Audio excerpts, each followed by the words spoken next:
It's 6:30 a.m. and you're on your way to school. The school bus stops at the main square of your town. It's called the Abbasid Square. And you see 2 or 3 men, depending on the morning, all dressed in white from head to toe, wearing a white hood on their head, covered their faces, and they're hanging on a rope. Don't worry, I'm not going to ask you to come and demonstrate that on stage. You might think this is a normal scene when you're born in a place where there's just a brutal dictatorship. Actually, it is a normal scene. You get used to it. What's scary about it is when the bus driver tells you, look, if you don't behave, this is what might happen to you. And this is how the fear grows inside you. You've got lumps and lumps of fear because everybody practices this on you every single day. Everyone on everyone practices this fear being installed in you. So that was me. I was about 10 years old, and I would see the men hung in my town, Damascus, quite often, actually. And I never knew why they were being hung. We just had to accept that when you were asleep at dawn, they were being hung in the square near your house.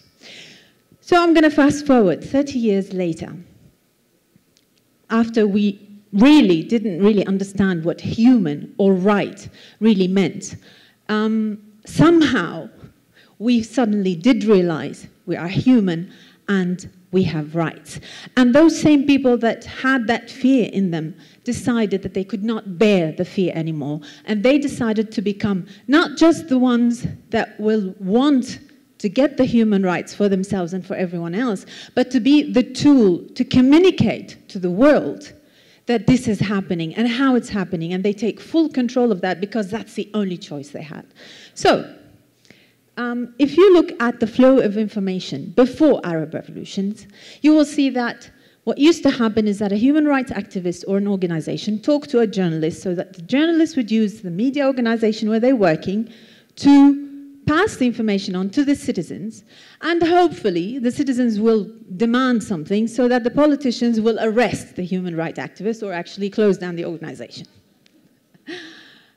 Since Arab revolutions, that has changed completely. Human rights activists and citizens along have now become the center of communication with everyone at the same time. They don't actually need to pass through the chain anymore. They talk to the journalist. They also talk to the media directly through the internet, social media, and especially Twitter and Facebook, and probably Twitter more than Facebook. They also talk to the citizens, interact with the citizens, because the citizens have become part of this, and they pressure the politicians directly, embarrass them, and question them doing the job of a journalist, and get even answers from them, and the media picks up on the reactions of the politicians to the human rights activists or to the citizens online, and they're actually doing our job in a way for us.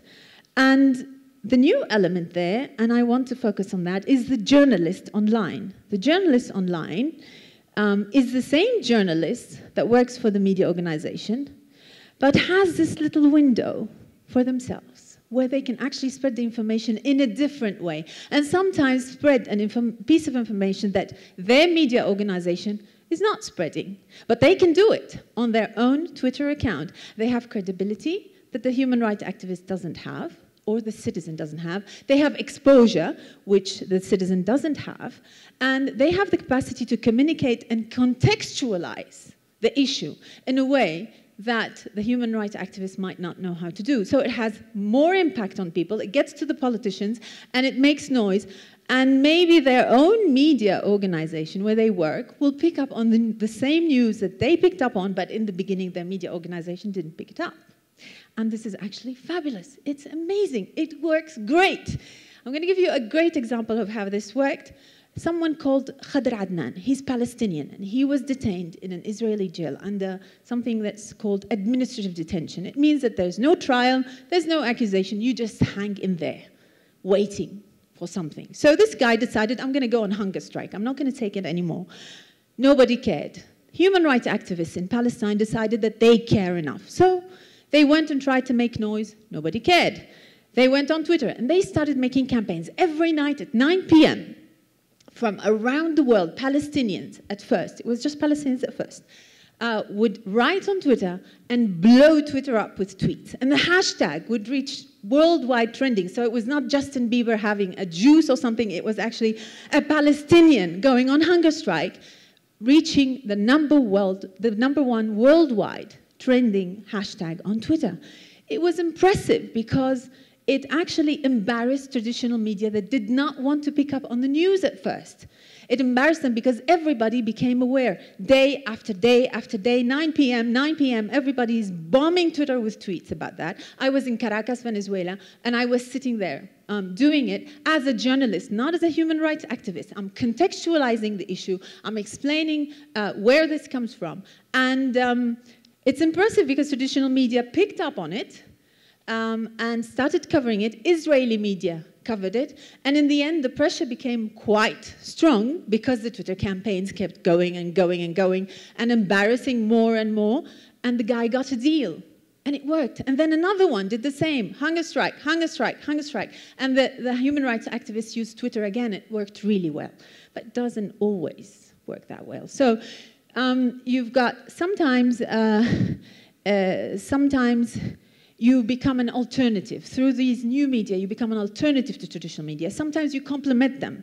Actually, human rights activists or citizen journalists have become sources of information for traditional media. They rather use them than use their own journalists because they're in a spot where they don't have reporters or where they can't have reporters, like it was the case, for example, in Tunisia.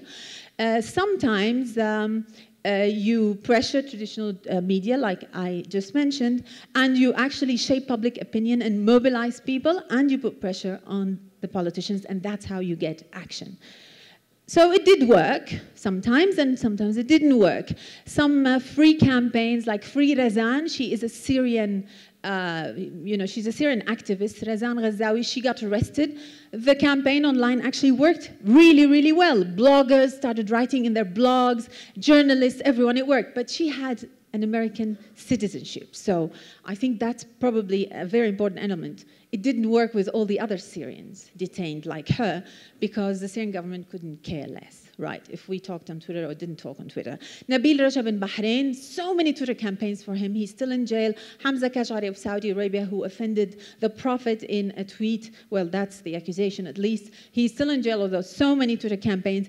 But I would not say it's completely unsuccessful in Saudi Arabia because although the traditional media still doesn't pick up on news about human rights abuses in Saudi Arabia because nobody wants to talk about it, just the fact that a campaign was made for Mohammed al-Bijadi was the first time actually that Saudis had mobilized was amazing to raise awareness. We still don't know where he is. He's detained, but people know he exists. And that's actually quite something for Saudi Arabia. The problem with this very beautiful situation is that we have new challenges. Everyone now writes under the video, verified, the source. Why? Because now we doubt everything. Because so many people think they are activists when they are not, or think they are journalists when they are not. So they put all kinds of stuff online, and it's very difficult to verify the content. We actually suffer from overflow of information. In the Arab world, we definitely suffer from overflow of cases of human rights abuses. So especially, for example, when the regimes themselves, like the Syrian regime, starts making up videos. So they bring actors, they make up videos, for example, of a guy who's being buried alive. And they put the video as being a video put by revolutionaries. So you pick up on the video, you spread it, and then they show you the same guy in another video, he's still alive. So the revolutionaries are liars. They place all kinds of fake videos. They want to fool you. There is no revolution, right? What happens with the situation is that you start doubting everything. And as a journalist, myself, for example, now I have to go through a process of verification that takes a very long time and sometimes is impossible. So you become a journalist that tells people, okay, we've got this video, this is what happens, but we cannot verify the source. And it really looks ridiculous if you're a journalist or a media organization, and actually many media organizations do that, if you cannot verify the source. So who's going to verify the source? A very tough challenge there. And then saturation. Every day, in, out, the same news about the same countries, people dying, people being tortured, and people get a little bit fed up with this kind of situation. And you have to renovate, you have to come up with a new framework or a new way of putting it. And the media cannot keep up. And plus, the media looks for sensationalism, you know, Islamists, jihadists, war. And they forget about the little stories that are still happening, the people, the real people, because it's just more sensationalist. And it's probably, it goes much better with geopolitical interests to just go with the war news and all of that. And therefore, we get slower action and slower reaction and not as good result as maybe in the beginning of this explosion of social media. Diplomacy lags way behind today. I mean, you can see Obama mentions Syria in almost every speech, and nothing happens. It's just blah, blah, blah, blah, blah, right? The Russians, and nothing happens. And do we want anything to happen? That's also another thing. It's diplomacy seems to be trapped because it cannot deal with the huge flow, well, of events and of information that's happening. And then comes geopolitics. I mean, that's a huge challenge for us.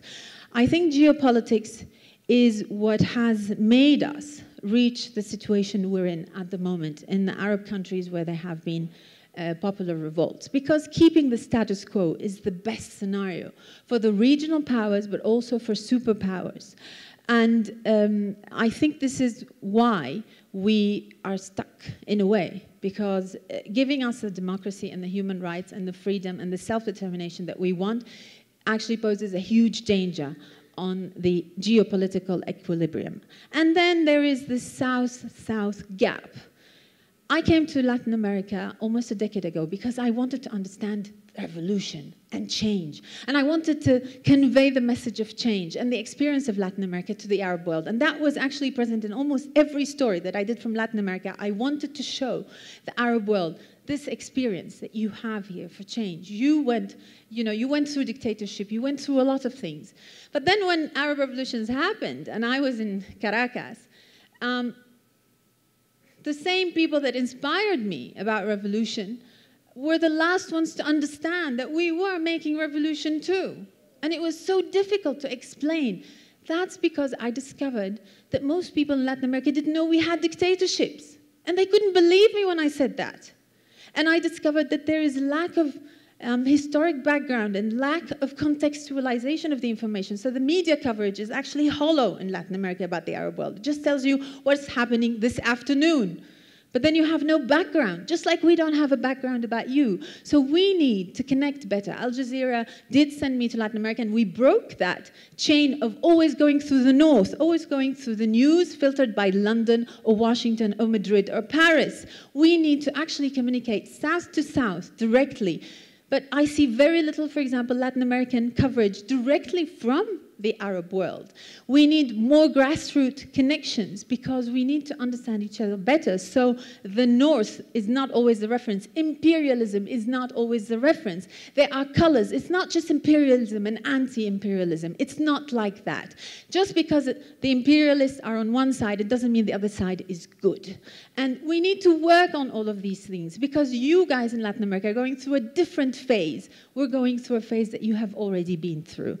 So there's a lot of work for us to do. Carlos Latouf is one of the best examples of how we can understand each other through the distances. He's from Brazil, and I assume most of you would know him. He made really great.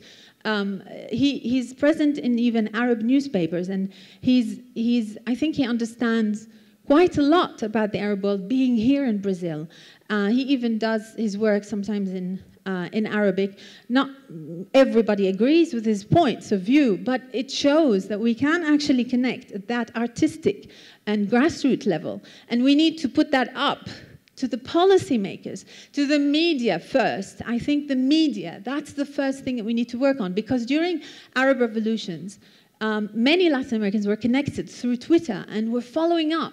It was wonderful, but if you didn't follow up on Twitter and Facebook and the blogs, then you couldn't do it. And if you don't speak English or French, then you cannot, of course, I mean, Arabic would be great, then you cannot follow. And then when the Brazilians had their protests, people were very interested, but they couldn't understand things in Portuguese. And, you know, the coverage needs to be really direct so we can actually integrate through our problems. So, unfortunately, there is something really wrong with the international human rights system for us to reach this kind of stage where Syrians think that the world has deceived them, has actually disappointed them. There's 194,000 detainees at the moment in Syria.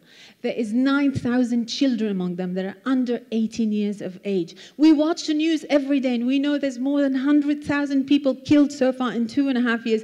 We watch the news every single day, and it keeps happening every single day. So there's something seriously wrong. I think the Syrians have said their word, and we need to do something. I'm not sure what, but the first thing would be to work on the communication. So this south-south communication would be better, and then the new emergence of, in this multipolar world, would actually make a real difference for us in the south. Thank you so much.